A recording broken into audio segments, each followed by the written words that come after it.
इस मिस्सा में श्री प्रिसिडियस और रजत तिग्गा वर्ष 2021 में प्राप्त सभी कृपादानों के लिए ईश्वर को धन्यवाद देते हैं और इस नए वर्ष 2022 में भी ईश्वर की छत्र छाया उन पर, परिवार पर बनी रहे, इसकी कामना करते हैं। साथ ही परिवारजन इन दोनों प्रिसिडियस और रजत तिग्गा के विवाह के सालगिरह के उपलक्ष्य में ईश्वर को धन्यवाद देते हैं और इस दंपति पर आगे भी ईश्वर की असीम दया दृष्टि बनी रहे, इसके लिए परिवारजन प्रार्थना चाहते हैं। स्वर्गीय जस्टिन एक्का, जिनका निधन 18/1/2022 को हुआ, पिता ईश्वर से प्रार्थना है कि उनके सभी दोष गुनाहों को क्षमा कर ईश्वर उन्हें अनंत जीवन का वरदान दें, स्वर्ग में दूतों और संतों की संगति प्रदान करें। मुक्तलाल और आलमा तिर्की गोधनपुर की ओर से।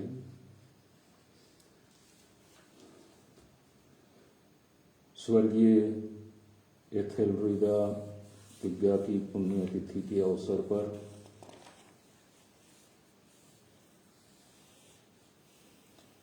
साथ ही स्वर्गीय जूलियस तिग्गा की आत्मा की अनंत शांति के लिए परिवारजनों पर ईश्वर की कृपा छत्र छाया बनी रहे। नए वर्ष में परिवार एवं इष्टजन प्रभु की छत्र छाया में पलें बढ़ें, विश्वास में दृढ़ता प्राप्त करें। डॉक्टर रविंद्र तिग्गा एवं परिवार की ओर से बीच पारा फुंदुलडिहारी।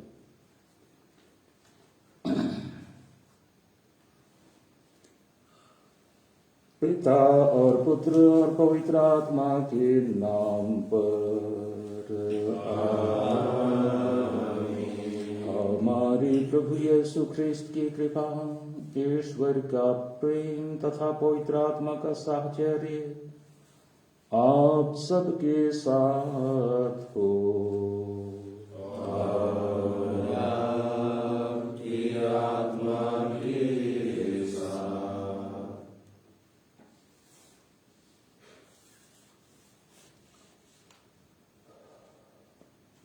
पुरोहित भाइयों, इस ऑनलाइन मिस्सा में उपस्थित माता पिता, भाइयों एवं बहनों, सामान्य काल के हम तीसरे रविवार में हैं। परत दर परत ईश्वर अपने रहस्य को, अपनी योजनाओं को मनुष्य के सामने रखते हैं, प्रकट करते हैं। वैसे तो हम धर्म ग्रंथ से या धर्म ग्रंथ पर आधारित प्रवचन से जो कुछ सुनते हैं वो हमारे जीवन से बिल्कुल जिस तरह से रक्त की जीवन के लिए जरूरत है, उसी तरह ईश्वरीय वचन हमारे जीवन के लिए परम आवश्यक है। बस चाहिए कि हम उसके महत्व को समझ सकें। यीशु ने अपने प्राणों की आहुति देकर क्रूस पर अपना रक्त बहाकर कलीसिया को जीवन दान दिया, कलीसिया को अस्तित्व में लाया और वो प्राणपण से अब भी उसके लिए हर तरह से जरूरी चीजों, बातों को पूरा करने के लिए तत्पर हैं। उसी तरह समुदायों में कलीसिया के भिन्न भिन्न अंग के रूप में हर सदस्य को सक्रिय रहना चाहिए। पति पत्नी में अटूट प्यार रिश्ता बढ़े, मजबूती पाए, पलवित हो, और इसके साथ ही साथ परिवारों में आपसी समझ हो, कम्युनिटीज में आपसी भाईचारा और परस्पर सहयोग की भावना विकसित हो, अपनेपन का भाव पलवित हो, विकसित हो, परिपक्वता तक पहुंचे। आइए हम इन मतलबों के साथ इस पावन यूखरिस्तीय समारोह में सहभागी हों। अपनी कमजोरियों, दोष, गुनाहों, पापों के लिए पश्चाताप करते हुए क्षमा याचना करें। हम सब मिलकर बोलें।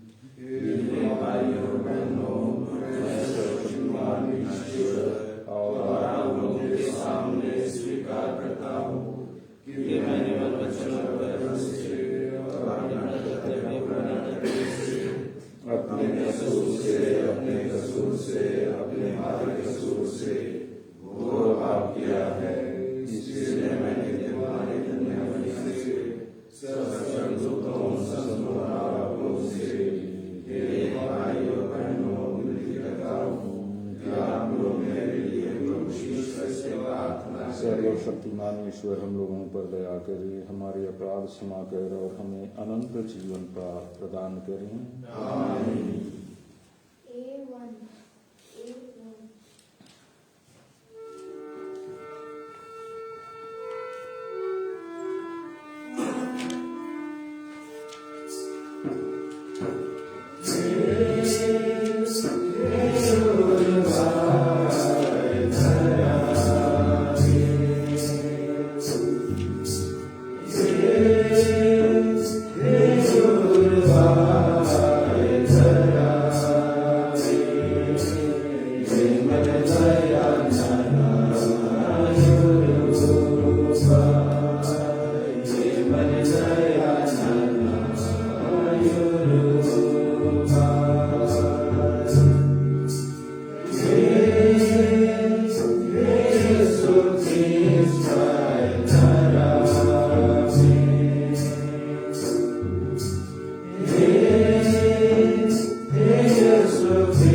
आइए हम कुछ पल मौन रहकर आज के मतलबों के लिए और निजी अभिप्रायों के लिए प्रार्थना करें।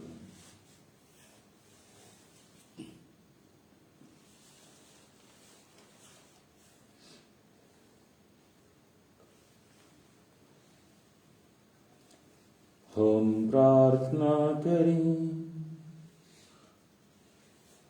हे सर्वशक्तिमान सदा जीवंत ईश्वर, हमें अपने प्रेम के मार्ग पर अग्रसर कर तेरे एकलौते पुत्र के नाम में हमारे पुण्य कर्मों की वृद्धि हो सके, ऐसे कृपा कर हमारे प्रभु तेरे पुत्र यीशु ख्रिस्त के द्वारा, जो तेरे तथा पवित्र आत्मा के संग एक ईश्वर होकर युगानुयुग जीते और राज्य करते हैं।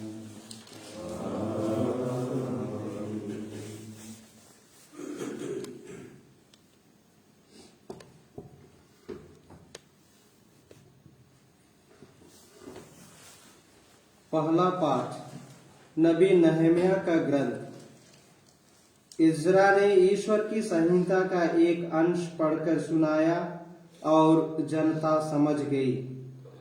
पुरोहित इज़रा सभा में संहिता का ग्रंथ ले आया। सभा में पुरुष, स्त्रियां और समझ सकने वाले बालक उपस्थित थे। यह 7वें मास का पहला दिन था। उसने सवेरे से लेकर दोपहर तक जलद्वार के सामने के चौक में स्त्री पुरुषों और समझ सकने वाले बालकों को ग्रंथ पढ़कर सुनाया। सब लोग संहिता का ग्रंथ ध्यान से सुनते रहे। शास्त्री इज़रा विशेष रूप से तैयार किए हुए लकड़ी के मंच पर खड़ा था। इज़रा लोगों से ऊंची जगह पर था। उसने सबों को देखने में ग्रंथ खोल दिया। जब ग्रंथ खोला गया तो सारी जनता उठ खड़ी हो गई। तब इज़रा ने प्रभु महान ईश्वर का स्तुति गान किया और सब लोगों ने हाथ उठाकर उत्तर दिया, आमीन आमीन। इसके बाद वे झुक गए और मुंह के बल गिरकर उन्होंने प्रभु को दंडवत किया।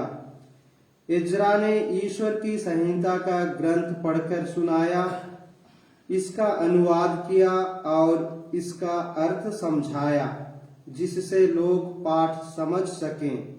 इसके बाद इज़रा ने सारी जनता से कहा, यह दिन तुम्हारे प्रभु ईश्वर के लिए पवित्र है। उदास होकर मत रो, क्योंकि सब लोग संहिता का पाठ सुनकर रोते थे। तब उसने कहा, जाकर रसदार मांस खाओ, मीठी अंगूरी पी लो और जिसके लिए कुछ नहीं बन सका उसके पास एक हिस्सा भेज दो, क्योंकि यह दिन हमारे प्रभु के लिए पवित्र है। उदास मत हो, प्रभु के आनंद में तुम्हारा बल है। प्रभु की वाणी। ईश्वर को धन्यवाद। भजन अनुवाक्य।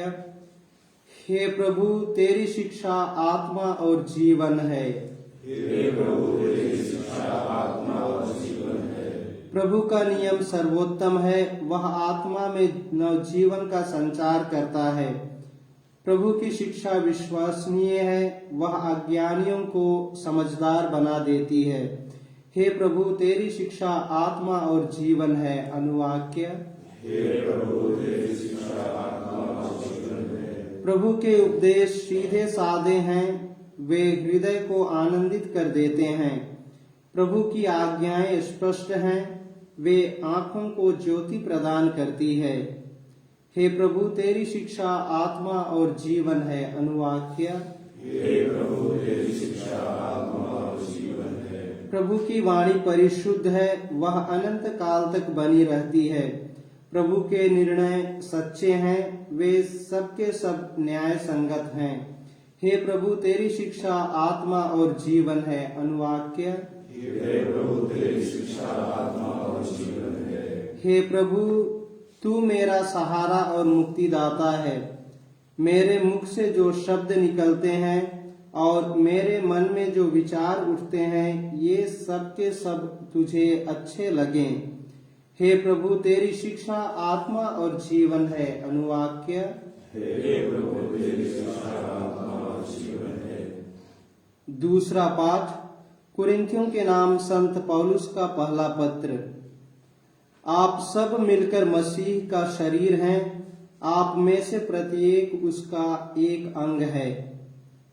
मनुष्य का शरीर एक है, यद्यपि उसके बहुत से अंग हैं, और सभी अंग अनेक होते हुए भी एक ही शरीर बन जाते हैं। मसीह के विषय में भी यही बात है। हम यहूदी हो अथवा यूनानी, दास हो अथवा स्वतंत्र, हम सब के सब एक ही आत्मा का बपतिस्मा ग्रहण कर एक ही शरीर बन गए हैं। हम सबों को एक ही आत्मा का पान कराया गया है। शरीर में भी तो एक नहीं बल्कि बहुत से अंग हैं। इसी तरह आप सब मिलकर मसीह का शरीर हैं, और आप में से प्रत्येक उसका एक अंग है। प्रभु की वाणी। जय घोष। Alleluia, alleluia. प्रभु ने मुझे दरिद्रों को सुसमाचार सुनाने और बंदियों को मुक्ति का संदेश देने भेजा है। अल्लेलुया। प्रभु आप लोगों के साथ हो।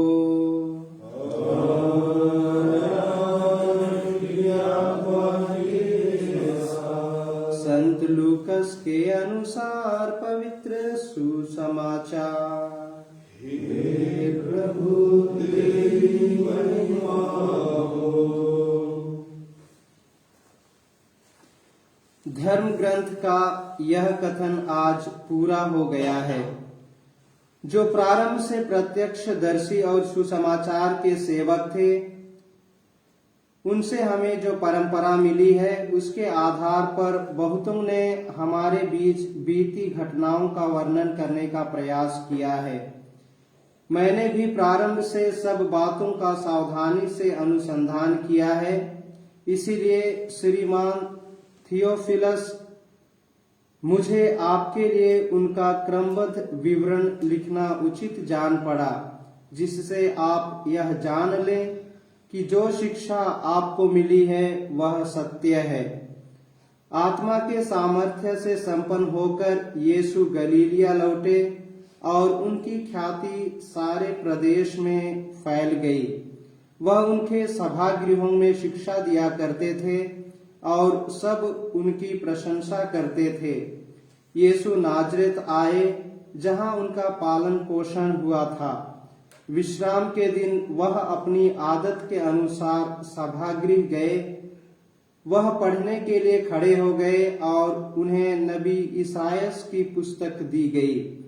पुस्तक खोलकर यीशु ने वह स्थान निकाला जहां लिखा है, प्रभु का आत्मा मुझ पर छाया रहता है, क्योंकि उसने मेरा अभिषेक किया है।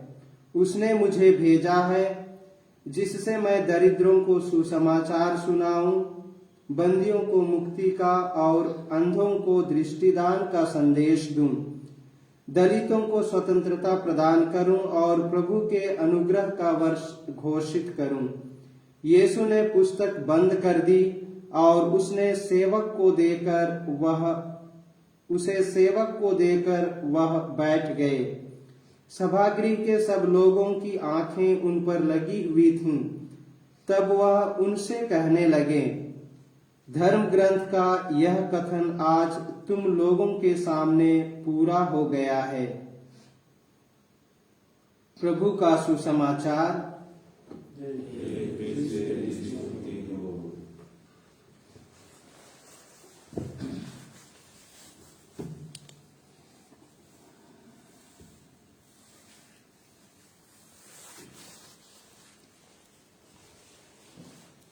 किसी ने कहा है, one who doesn't know his own history of the family, history of the tribe, he cannot make history. जिसको इतिहास की जानकारी सही ढंग से ना हो, वो स्वयं इतिहास नहीं बना सकता, गड़बड़ होगा। ट्राइबल्स लोगों के बीच में 3, 4, 5 पीढ़ी तक के पूर्वजों के नामों को जानने और बीच बीच में उनका स्मरण करने की परंपरा है और परिवार के मुखिया बराबर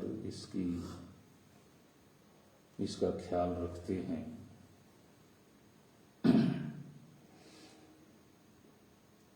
इतिहास जाने बगैर यदि कोई जीता है तो उसका जीवन अधूरा ही है, सही नहीं है। जिस तरह से पशु पक्षी जन्म लेते हैं, उनको माता पिता से कोई लेना देना नहीं। जब वे अपने पांव पर खड़े होते हैं तो माता पिता से कोई किसी तरह का दूर दूर का कोई संबंध नहीं। उसी तरह से मनुष्य बन जाता है जिसका इतिहास पर पकड़ नहीं है। इसके लिए कुछ कुछ बातों को जोड़कर देखना जरूरी है। इसहाक के 2 बेटे थे, एसाव और याकूब। बड़ा था एसाव, रोएदार शरीर, इसहाक के लिए परम प्रिय, याकूब रेबेका के लिए बहुत निकट का बेटा था। अंतिम समय में जब वो चल फिर नहीं सक रहा है, देख नहीं पा रहा है, तो वो बड़े बेटे से कहता है, जाओ शिकार कर, रसदार मांस बनाओ, मैं भोजन करूंगा, संतुष्ट होऊंगा और फिर तुम्हें आशीर्वाद दूंगा। वो जाता है। पहले तो बहुत एक्सपर्ट था, चुटगर, लेकिन उस दिन ऐसा हुआ कि उसे कुछ मिल ही नहीं रहा है। रेबेका दीवार के पीछे से सुन ली थी क्या बोल रहा है, क्या करने जा रहा है अपने बेटे के लिए। उसके वस्त्र को और जहां जैसे खाली जगह है हाथ में, गले में, वहां रोएदार चमड़े को सिलाई करके पहना देती है और रसदार मांस बाड़े से मेमने का मांस बनाकर वो बोलती है, जाओ आशीर्वाद ले लो, मौका है अभी। और वो इंस्ट्रक्शन के मुताबिक जाता है और बोलता है, पिताजी मांस, रसदार मांस, भोजन तैयार है, लीजिए, ग्रहण कीजिए, संतुष्ट हो जाइए और फिर आशीर्वाद दीजिए। उसका पिता इसहाक बहुत आनाकानी करता है, आवाज नहीं लग रही है, लेकिन जो गंध आ रही है कपड़ों का वो तो मेरे ही प्रिय बेटे का है। तो स्पर्श करके देखता है तो वैसा ही है। हो सकता है कि मैं गलत हूं, और वो खा पी कर संतुष्ट होता है, आशीर्वाद दे देता है। इस आशीर्वाद का कितना महत्व या इसका प्रभाव होता है, इसके अतिरिक्त और एक बार दूत से उसकी क्या है मुठभेड़ होती है, उठापटक, कुश्ती लड़ते हैं रात भर, और उससे भी जब उसको हराता है तो छोड़ दो मुझे, अब वापस जाना है, नहीं जब तक तुम मुझे आशीर्वाद नहीं दोगे मैं छोड़ूंगा नहीं, तब वो भी आशीर्वाद है। तो पिताजी के आशीर्वाद का फल कितना प्रभावकारी है कि उसने, याकूब ने स्वर्ग को जीत लिया। कैसे? यीशु 12 प्रेरितों से कहते हैं तुम लोग याकूब के 12 घराने पर शासन करोगे। स्वर्ग में उनके ऑलरेडी ट्राइब्स या तो उनके किंगडम्स बन चुके हैं। आशीर्वाद का ऐसा है तो बहुत बड़ा उदाहरण हो गया, लेकिन छोटे छोटे उदाहरण का भी हमारे जीवन में फल दिखेगा। आशीर्वाद पाना माता पिता का बहुत जरूरी है। आज नौकरी मिल गई या तो अपने पांवों पर खड़े हो गए बच्चे, तो माता पिता को भूल जाते हैं। उनकी जरूरतों की पूर्ति नहीं, उनसे क्या है मेल जोल या तो देखना भी नहीं। 6 महीने हो गए, 10 महीने हो गए, बुजुर्ग हो गए हैं, उनको खाना बनाकर खाने के लिए भी ताकत नहीं। लेकिन विशेषकर लड़के उनसे दूर ही रहते हैं। लड़कियां तो खैर शादी होकर अलग जाती ही हैं। बहुत इस तरह के उदाहरण हैं जहां बेटे अपने माता पिता से जीवन काल में ही कट जाते हैं। आशीर्वाद कहां से मिलेगा? आर्थिक रूप से आप कितना भी संपन्न हो जाएं, कचोटेगा वो संबंध जिससे आपको जीवन मिला और जिसके प्रति आपने कृतज्ञता प्रकट नहीं की। हमारे कुछ पड़ोसी हैं, भाई लोग हैं, 16 स्क्रिप्तुरा केवल बाइबल को लेकर के चारों ओर घूम फिर रहे हैं। बहुत वेल वर्स्ड हैं, कंठस्थ जानेंगे बहुत सारे पद अंश। हम लोगों को उतना नहीं आता और उसके लिए उनको अच्छे अर्थ में घमंड है, घमंड करना भी चाहिए, लेकिन साथ ही साथ इतिहास जानने की जरूरत है, परंपरा जानने की जरूरत है। आप जो स्क्रिप्चर जिसको हाथ में लिए हैं, रात को भी उसे हाथ में सिरहाने में रख करके सोते हैं, दिन भर उस पर चिंतन करते हैं, लोगों को प्रवचन देते हैं, सुनाते हैं वचन। इसका इतिहास क्या है? कहां से ये स्क्रिप्चर मिला? ये 300 साल 400 साल पहले बना या 100 साल पहले बना?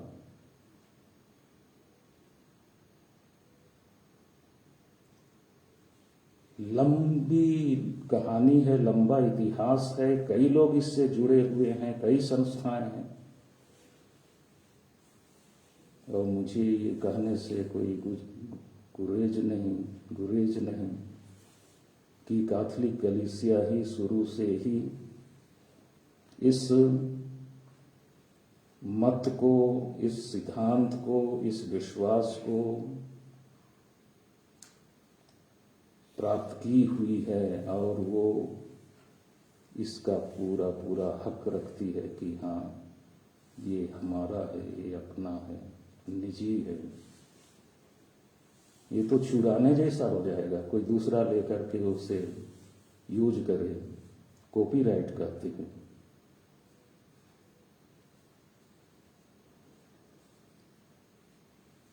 इतिहास कितना महत्वपूर्ण है, चिंतन करने की जरूरत है। यीशु ने अपने प्राणों की आहुति दी, रक्त बहाकर जिस कलीसिया को अस्तित्व में लाया, वो कलीसिया यीशु के लिए दुल्हन की तरह है, जिसे हम एफेसियों के नाम पत्र अध्याय 5 पद संख्या 21 से ही सुनते हैं।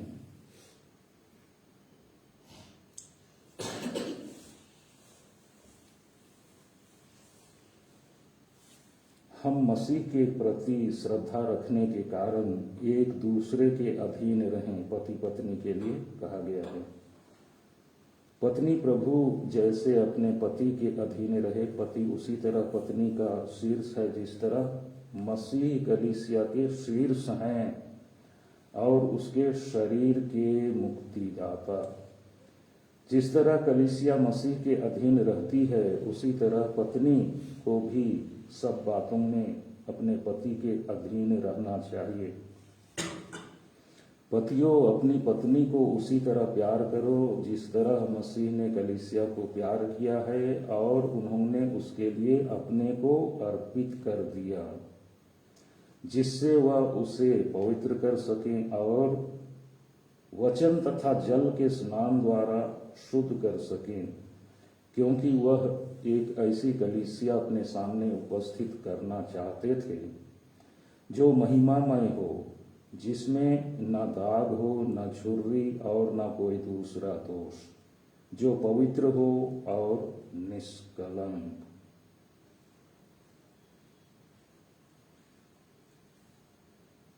तो पत्नी है कलीसिया यीशु के लिए, हर बात में वो उससे जुड़ी हुई है, जीवन पा रही है। उससे कट ऑफ हो जाने से मृत प्राय हो जाएगी। पति अपनी पत्नी को इसी तरह प्यार करे, उस तरह प्यार करे, इस तरह प्यार करे मानो वह उसका अपना शरीर हो। कोई अपने शरीर से बैर नहीं करता, उल्टे वह उसका पालन पोषण करता है और उसकी देखभाल करता है। मसीह कलीसिया के साथ ऐसा ही करते हैं। आज के द्वितीय पाठ में हमने इन्हीं बातों का जिक्र सुना कि शरीर में अनेक अंग हैं और हर अंग एक ही शरीर से जुड़े हुए हैं। कोई पैर से नहीं कहेगा कि हमें तुम्हारी जरूरत नहीं है, और पैर ये नहीं कहेगा मुंह से कि तुम सब समय तो खाने में आगे हो और मैं काम करने में हूं। हाथ इसी तरह से। सभी का अपना महत्व है अंगों का आपस में, तो वो एक शरीर है। अन्यथा अलग अलग कर दिए जाएंगे, उनके कोई अस्तित्व का, कोई उसके काम का कोई मूल्य नहीं। कलीसिया में हम ईंट, सीमेंट और लोहे, बालू की तरह हैं जो संगठित हैं। एक कलीसिया, मजबूत कलीसिया जो यीशु द्वारा निर्मित है, उसका हम एक एक अंग हैं। अगर एक एक व्यक्ति अलग हो जाए, धराशायी हो जाएगी कलीसिया। पति पत्नी इस तरह जुड़े रहें मानो एक ही जीवन के सहभागी हैं। जिन्हें ईश्वर ने जोड़ा उन्हें मनुष्य अलग ना करे। परिवार में भी इसी तरह का आपसी समझ हो, तालमेल हो। समुदायों में भी इसी तरह का तालमेल हो, आपसी समझ हो, सहयोग हो। ये ईश्वर का शरीर ही है, प्रभु का शरीर है। और जो बुलाए गए हैं उनके लिए आज चुनौती है। प्रभु का आत्मा मुझ पर छाया रहता है, उसने मेरा अभिषेक किया है, जिससे मैं दरिद्रों को सुसमाचार सुनाऊं, बंदियों को छुटकारे का, अंधों को दृष्टि दान का संदेश दूं। प्रवचन सुनाना, और जो दबे कुचले हैं, दलित वर्ग हैं, शोषित हैं, उन्हें मुक्ति दिलाना। और एक दिन प्रभु का न्याय का सामना करना पड़ेगा, उसे बताना। ये काम है, कहीं कठिन है, कहीं आसान है, लेकिन सबके अपने गंभीर कर्तव्य हैं जिनको पूरा करना है। अन्यथा ऐसे ही जीवन बीतता चला जाएगा और अंत में हमारे हाथ कुछ नहीं आएगा। ऐसी नौबत ना हो। आइए हम ईश्वर से प्रार्थना करें कि प्रभु की इच्छा योजना हम में पूरी हो। प्रेरितों का धर्मसार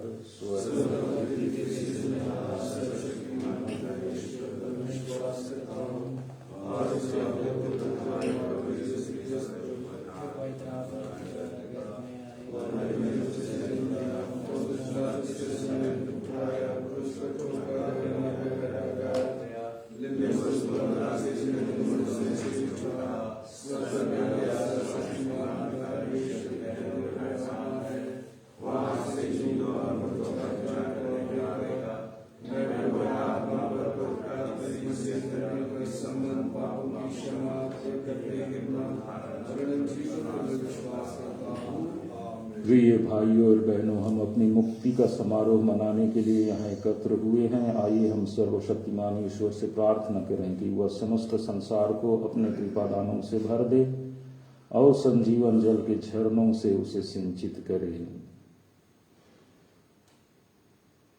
हम उन सब के लिए प्रभु से प्रार्थना करें जो समर्पित जीवन जीते हैं। ईश्वर की सहायता से वे अपने संकल्प में दृढ़ बने रहें। हम निवेदन करें।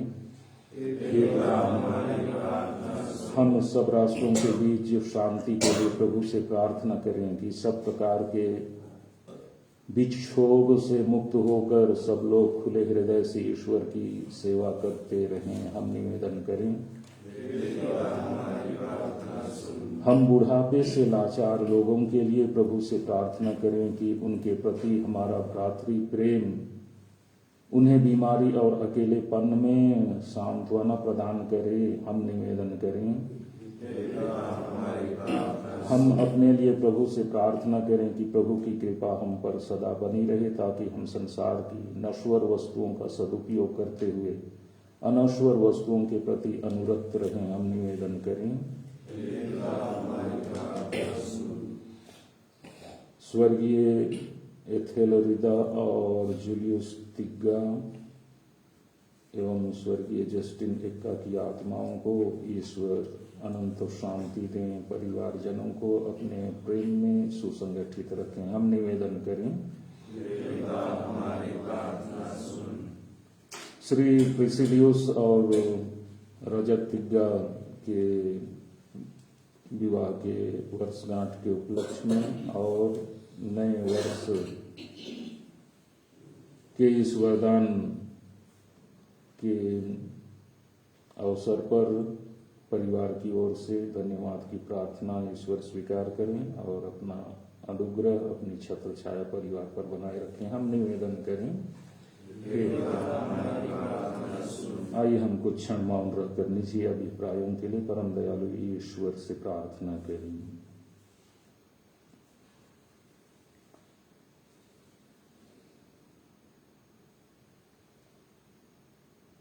हे प्रभु, दयापूर्वक अपनी प्रजा की याचनाएं स्वीकार कर अपनी सत्य प्रतिज्ञता के कारण हमें अपने कृपादानों से भर दे। हमारे प्रभु ख्रीस्त के द्वारा।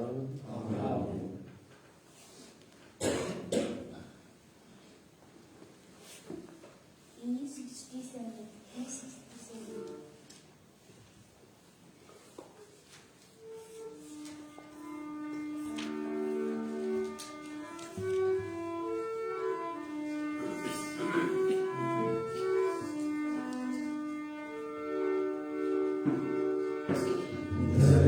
Bapak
बहनों प्रार्थना कीजिए कि सर्वशक्तिमान ईश्वर मेरा और आप लोगों का यह बलिदान स्वीकार करें।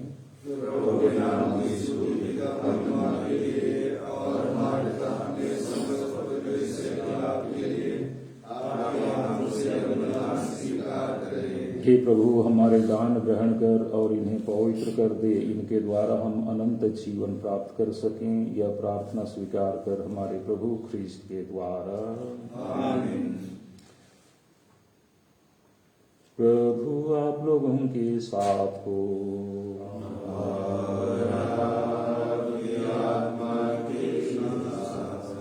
प्रभु में मन लगाइए, हम अपने प्रभु ईश्वर को धन्यवाद दें।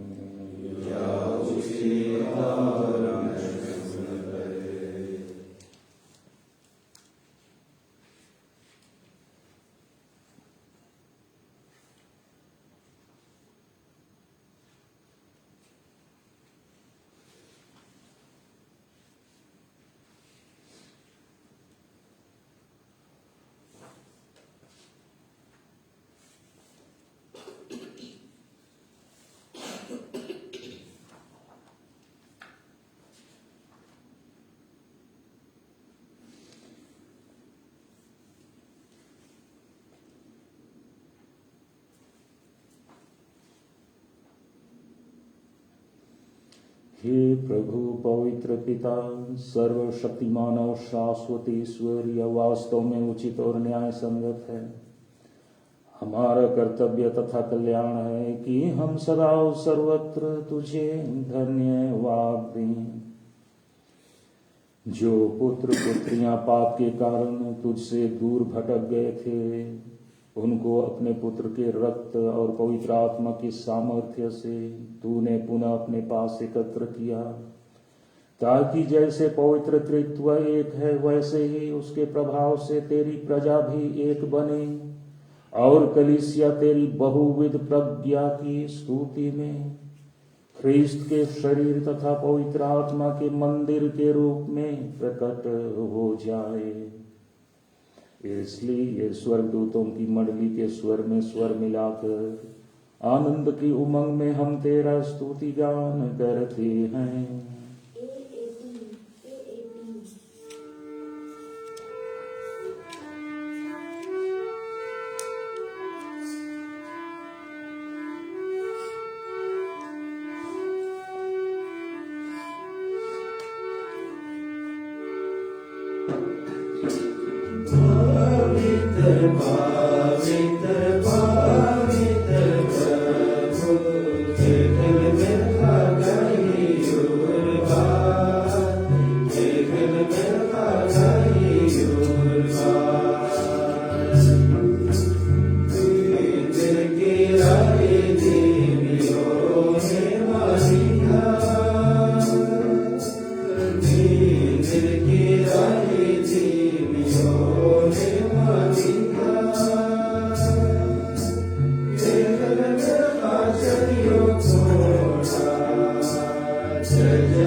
सारी पवित्रता का स्रोत है। हम तुझसे प्रार्थना करते हैं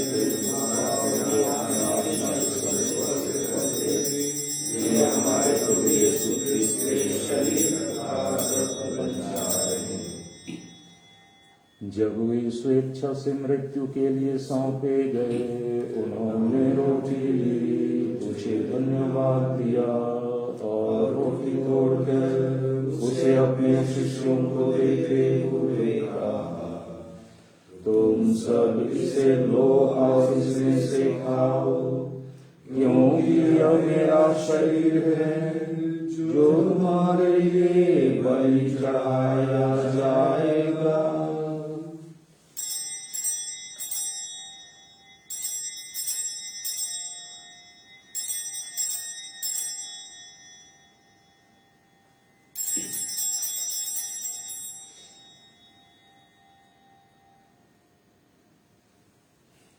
इसी भांति भोजन के बाद उन्होंने कटोरा लिया, तुझे धन्यवाद दिया और उसे अपने शिष्यों को देते हुए कहा, तुम सब इसे लो और इसमें से पियो, क्योंकि यह मेरे रक्त का कटोरा है, नवीन और अनंत व्यवस्था का रक्त, जो तुम्हारे और बहुतों के पापों की क्षमा के लिए बहाया जाएगा। तो मेरी स्मृति में यह करो।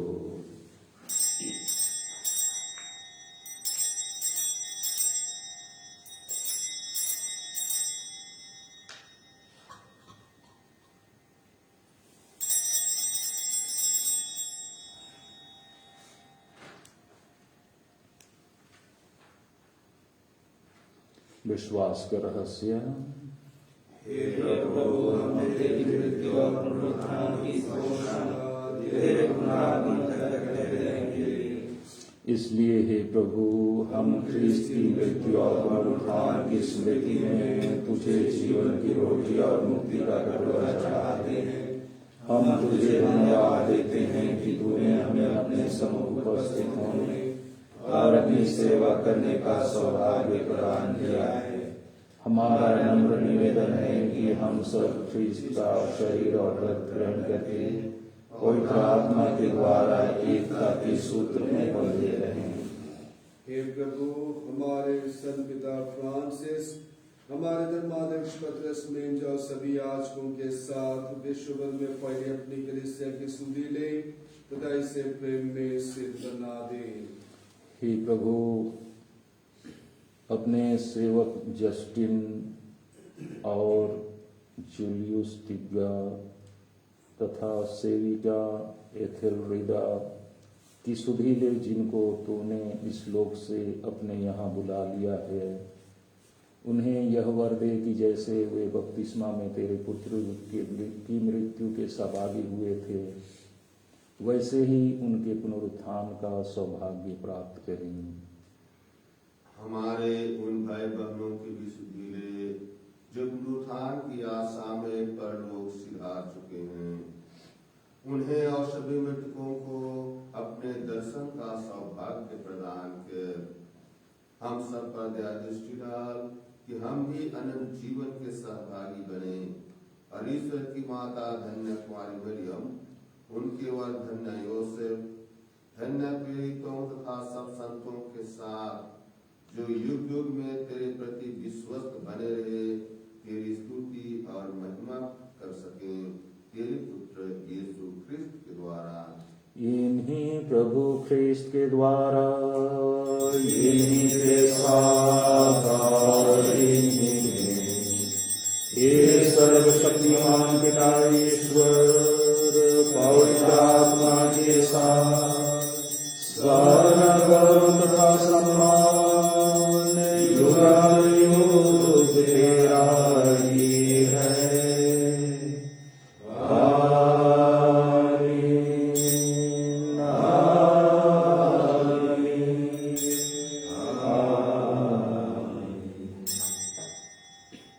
हम सब मिलकर पिता ईश्वर से प्रार्थना करें, जैसे प्रभु यीशु ने हमें सिखाया है। कि हमारे पिता जो स्वर्ग में है, तेरा नाम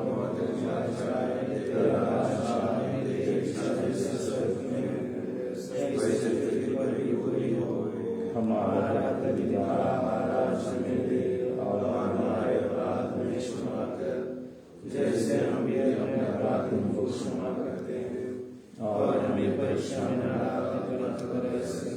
हे प्रभु, हम तुझसे प्रार्थना करते हैं, सभी बुराइयों से हमें बचा और इस जीवन में हमें कृपा पूर्वक शांति प्रदान कर। हम तेरी दया से सदा पाप से दूर और हर विपत्ति से सुरक्षित रहें और उस दिन की प्रतीक्षा करते रहें जब हमारे मुक्तिदाता यीशु ख्रीस्त फिर आकर हमारी धन्य आशा पूरी करेंगे।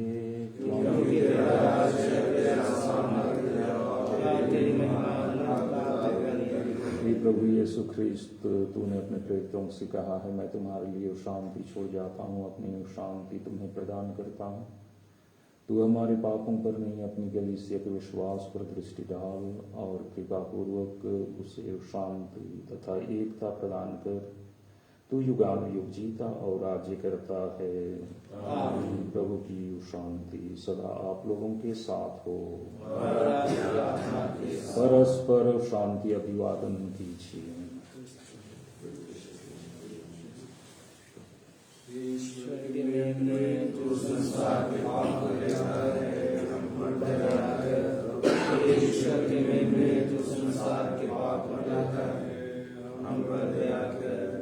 ईश्वर के प्रेम में तू संसार के पाप को लेता है, हमें शांति प्रदान कर।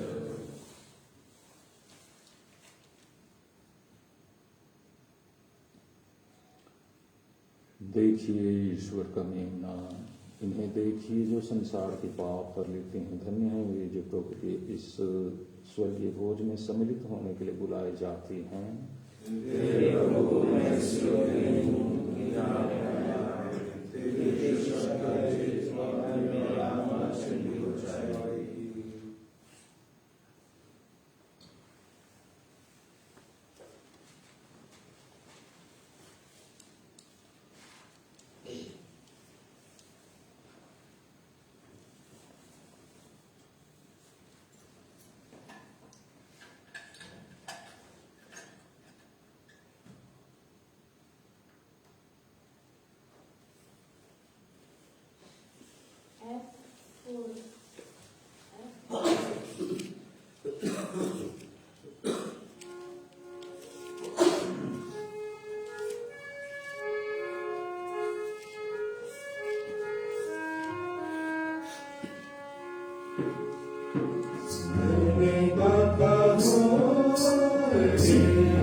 सिनोड की सफलता के लिए पवित्र आत्मा का आह्वान। हे पवित्र आत्मा, हम तेरे सामने खड़े होते हैं जब हम तेरे नाम पर एकत्र होते हैं। तू हमारा है, हमारे हृदयों में निश्चित होकर निवास कर, हमारा पथ प्रदर्शन कर और इसके रूप से आगे बढ़ा। हम कमजोर और दोषी हैं, अव्यवस्था बढ़ाने से हमें रोक, अज्ञानता हमें राह से ना भटकाए, नारी भेदभाव हमारे क्रियाकलाप को प्रभावित करे। हमारी आपसी एकता तुझसे पोषित हो, ताकि हम राही बनकर अनंत जीवन की ओर कदम बढ़ा सकें। हम सत्य के मार्ग से ना भटकें, पर सीधी राह पर बढ़ते चलें। यह हम तुझसे मांगते हैं, तू जो सदा क्रियाशील है, पिता और पुत्र आश्चर्य में युगान युग। आमीन। शादी का तीसरा पुकार। मनीष तिग्गा माइकेल और इग्नेशिया का बेटा महुआ पारा अंबिकापुर पल्ली और आरती टुप्पो, ब्रिजलाल और सुकांति की बेटी झिंगो झिंगो पल्ली, दीपक खलको, मोतीलाल और सुनी बाई का बेटा सिमरा अंबिकापुर पल्ली और अनिमा टुप्पो, जयप्रकाश और मोनिका की बेटी पोटेखार जंदरा पल्ली, आलोक कुमार खलको देवसाय और कुसुम का बेटा डांड खरवा झिंगोपल्ली और मोनिका इक्का, ज्योति प्रकाश और पुण्यवती की बेटी बीचपाड़ा अंबिकापुर पल्ली, राजेश इक्का मंगल और आशा का बेटा अजीरमा अंबिकापुर पल्ली और सरोज टुप्पो मानसाय और मोनिका की बेटी चितमा कोतोरा पल्ली। पहला पुकार। हिमेश कुजूर, हुकुम साय और प्यारी का बेटा आदर्श नगर सीतापुर सूरपल्ली और अवंतिका मिंज प्रबोध और वर्जीनिया की बेटी भगवानपुर अंबिकापुर पल्ली। इनके संबंध में रोक टोक संबंधी बातों की जानकारी हो तो पल्ली पुरोहित को समय पर सूचित करने का कष्ट करें। प्रभु यीशु का आगमन हमारे हृदयों में हो चुका है। आइए हम प्रार्थना करें, प्रभु हमें आज के दिन स्वयं से, दूतों संतों से, हमारे पूर्वजों से, प्रेरितों से और मुक्तिदाता यीशु से जुड़ने के लिए शक्ति प्रदान करें, प्रेरणाएं उत्प्रेरित करें और हमारे काम धंधे में भरपूर आशीर्वाद दें और सफलता प्रदान करें। प्रिसिडियस और रजत प्रतिज्ञा नए वर्ष के लिए धन्यवाद देते हैं और उनका आज दाम्पत्य जीवन का वर्षगांठ, विवाह का वर्षगांठ है। परिवारजन इस अवसर पर ईश्वर को धन्यवाद देते हैं और प्रचुर आशीर्वाद के लिए प्रार्थनाएं चाहते हैं, उनकी मनोकामना पूरी हो। जस्टिन एक्का जिनका निधन 18/1/22 को हुआ, पिता ईश्वर इन्हें अनंत शांति दें और परिवार के शोकित जनों को सांत्वना प्रदान करें। स्वर्गीय थिलरिदा की आज पुण्यतिथि है, ईश्वर इन्हें अनंत शांति दें। उनके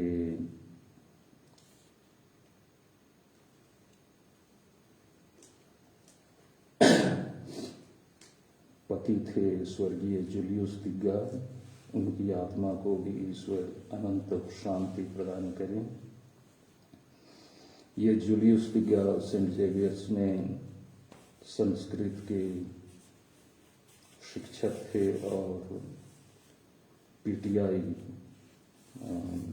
परेड और खेलकूद से संबंधित गतिविधियों का संचालन करते थे। पल्ली, अंबिकापुर पल्ली और धर्म प्रदेश के कार्यों में या गतिविधियों में भी उनका योगदान और दिशा निर्देश बहुत फलप्रद रहा। मेरे लिए व्यक्तिगत रूप से ये उच्च कोटि के सज्जन थे, एक आदर्श व्यक्ति थे। प्रभु इनकी आत्मा को अनंत शांति प्रदान करे।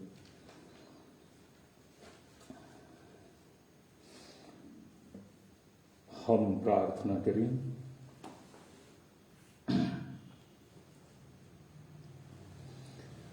हे सर्वशक्तिमान ईश्वर,